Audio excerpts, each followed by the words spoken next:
Mga boss, isa ka rin ba sa tulad ko na walang pera pero gusto mag-upgrade ng Aerox V3 dahil sa disc brake ang likod? Ito boss, ang life hack na para sa'yo.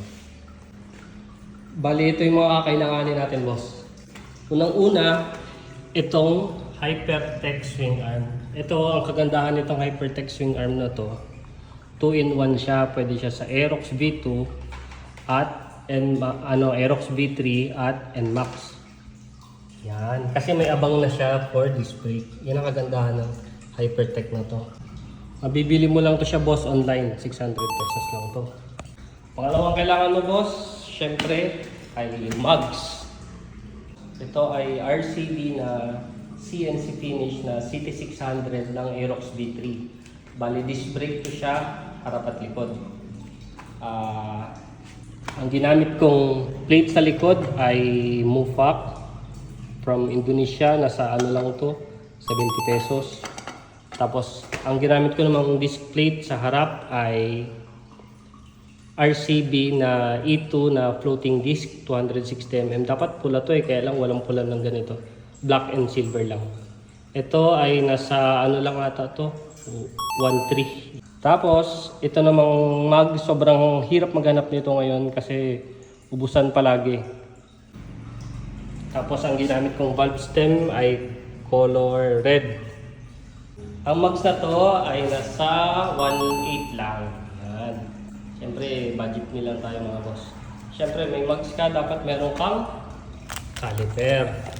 Ito, R55 na single pot na caliper. Sobrang hirap maghanap nito ngayon, lalo na color red. Pinaris ko lang yan siya sa R1 na caliper natin na color red din. Ang presyo naman nito ay nasa 850. Budget meal lang, racing boy lang tayo mga boss. Siyempre, pag may caliper, kailangan din natin ng brake hose. Sa brake hose, take note, dapat at least 2000 mm ang haba para from brake master hanggang sa caliper sa likod. Kasi ipapasok natin yan sa loob ng cover. Ito, ang brake hose na to ay nagkakahalaga ng 200 pesos. Yan. Tapos ito naman yung brake master natin mga boss. Ito ay S1FL na color red.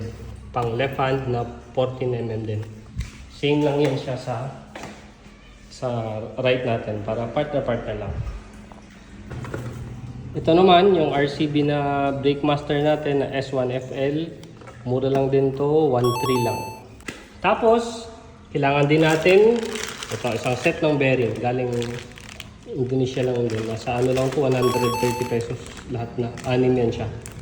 Tapos, ang last na kailangan natin ay itong transmission cover ng NMAX. Sobrang hirap din maghanap nito ngayon. Nasa ano lang to, 170. Yan, pagkakatanda ko, galing Indonesia. Yun lang mga boss. Balay kulang pa tayo ng gulong. Sana may mabait naman sponsor sa atin. Abangan nyo na lang boss yung part 2 ng video na to. Once na masalpak natin yung mga to. Inaantay na lang natin yung gulong. Kita-kits mga boss.